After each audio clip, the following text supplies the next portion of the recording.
The Grath Dominion had ruled the stars for 8 millennia, branded by other civilizations as the strongest species in the galaxy. Their soldiers were bred in metal wombs, their bones forged from living obsidian, their culture revolving around conquest. Every world they reached had either submitted quietly or been reduced to smoking ruins. When their scouts discovered a primitive blue-green planet called Earth, few in the Dominion's high command even glanced at the report. Commander Yovek of the Conquest Fleet simply grunted. Begin annexation. Standard pacification protocols. Hovering above Earth, his dreadnoughts prepared for what they believed would be a brief, forgettable operation. There was no reason to expect resistance. Humans possessed outdated kinetic weapons, short-range fighters, fragmented governments, all symptoms of a species not yet worthy of the Dominion's concern. The invasion began at dawn. Within hours, Grath troopers occupied streets in London, Shanghai, New York.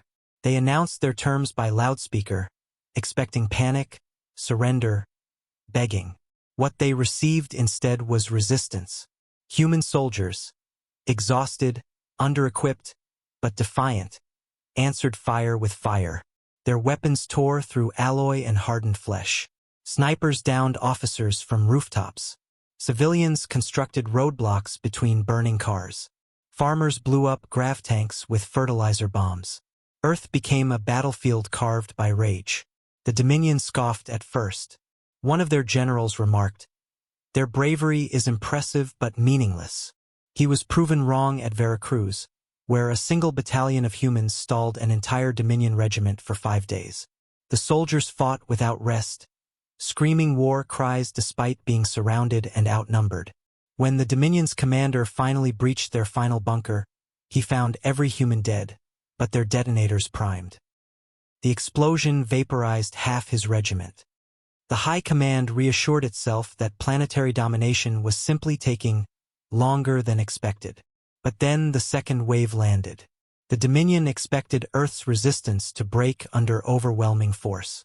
Instead, the humans fought harder. Across scorched plains, Marines dragged wounded friends behind rubble, patching each other with tape and stitching wounds using trembling fingers.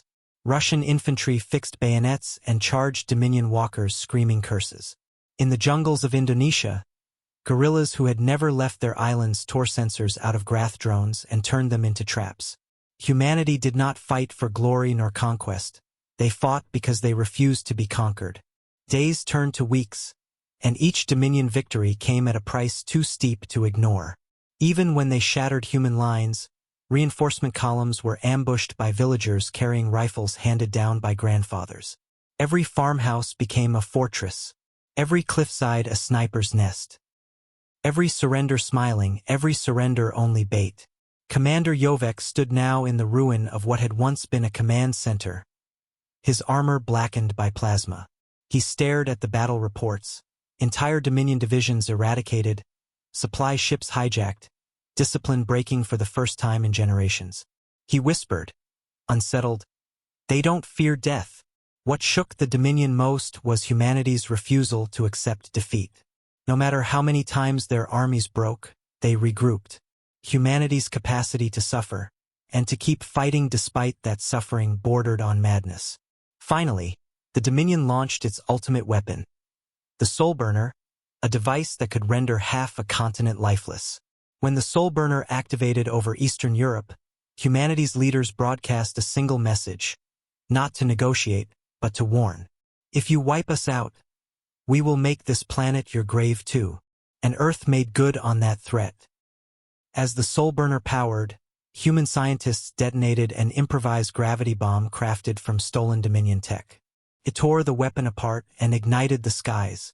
A firestorm consumed both human cities and Dominion landing zones. Billions died in hours. Yet even in the radioactive winds and ash-darkened sunsets, humans crawled from bunkers, wounded, coughing, demanding weapons. "We're still here," they rasped. "Come and finish it." The Dominion recoiled. This was not victory. This was awakening a force that could not be broken. Commander Yovek realized it first. You cannot conquer a species that sees death as a price worth paying for freedom. He sent a desperate transmission to High Command. Cease all operations. Retreat immediately. They are not to be challenged again. And so the strongest species in the galaxy turned their backs and fled, chased into the stars by the very species they had mocked. The Dominion nursed its wounds and rewrote its doctrines. New military law declared, under no circumstance should Dominion forces engage human.